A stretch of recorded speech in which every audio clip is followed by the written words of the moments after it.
Hey everybody, today we're going to talk about towing with the Honda Pioneer 1000.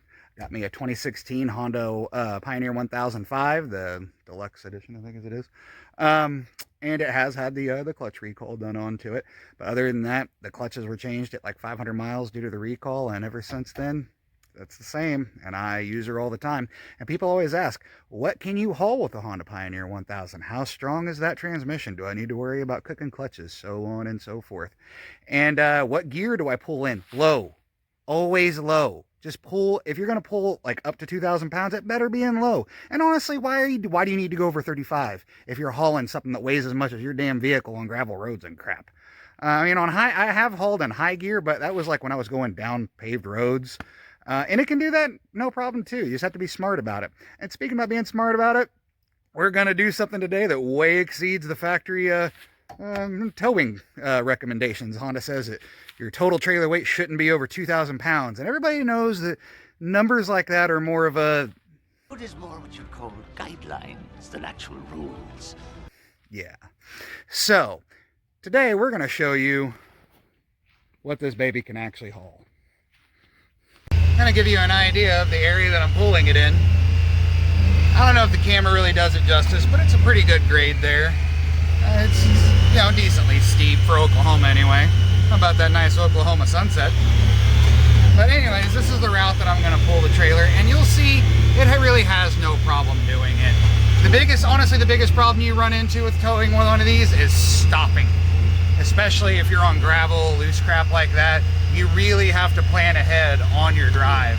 It's sketchy. It's super sketchy when you're on loose material hauling a trailer that weighs as much as your own vehicle. But anyways, this is where we're going to be going, and let's show you how this thing handles it.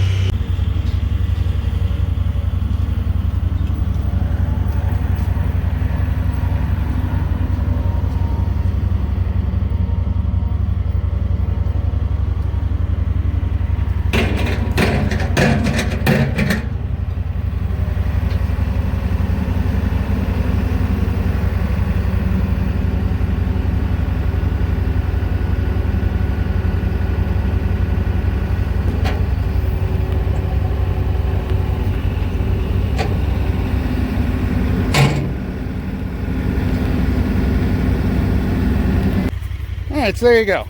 That's how we have it.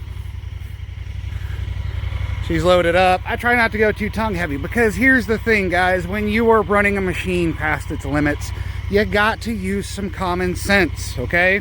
You got to be nice to the machine. Like, you cannot start out on a hill with this. You got to get some momentum going, or you will toast that first 135R clutch, all right? And you can't give it too much damn traction because a little bit of wheel slip is actually okay. That means that the clutch can get good and engaged before you really start giving it the beans, and you get less heat buildup on your clutches. You just have to be smart about it. Now, if I move that thing until my nose is almost off the ground and I dog the shit out of it going up a hill, yeah, clutch, done. Call a priest. It's done. But doing it like this, you'll see, she'll do pretty good. Now, we're on soft ground right now. The ground is pretty wet. So this thing's not going to want to roll very well. I can already see my tires sinking in, so I better stop flapping my gums and just get to it. And show you how she do. In low gear, we're going to keep it in manual. Be nice to her, get her rolling. Don't just give it the beans. And we're rolling. We're rolling like it's nothing. I'm barely hitting the gas. Now when you go to shift into second, let off the gas a little bit. Let it shift and slowly roll on that throttle. Keep it above 3,000 RPM. That way the oil pump has plenty of pressure for the clutches and so they don't slip. At that point, the engine shouldn't be able to overpower the clutches. And if you give it full throttle, hopefully the only thing that's going to slip is the rear wheels, not your clutches. I can tell you right now, if I had a rubber band, that rubber band would be hating life. So I'm going to climb this hill here in second gear.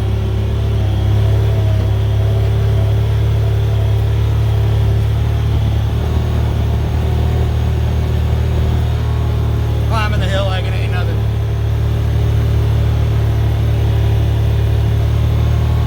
There you go, guys. That's what a Pioneer can do. beast. You gotta love an actual transmission, not just a rubber band hooked to a go-kart transmission. That's what I love about this machine. And it engine brakes awesome too. Didn't even have to really hit the brakes to come to a stop. Didn't even kind of get her warm. There you have it, guys and gals. Ultimately, just do it smart if you're going to exceed the factory limits. I think right now this trailer, I'll post the numbers, but off the top of my head here, I'm going to do some searching. I'm thinking the tractor's like 2,500. That brush hog is at least about 900 pounds. And the trailer's at least 17. I want to say that I weighed it once and it was like 1750. We're way past. We're well over double what this thing is supposed to be able to pull. You just got to be smart about it. Like I said, don't go giving the back tires too much traction, because you'd much rather your wheels just slip than your clutches. And, you know, don't be acting stupid. Don't get going fast and try to stop all this weight. You know, they say you should never haul more than the weight of the tow vehicle. Well, we just certainly did that. That thing only weighs like 1,500 pounds, a little bit closer to 1,800 with me in it. And it did it just no problem. All right, there you go, guys. I hope this gives you an idea of what that beast is capable of.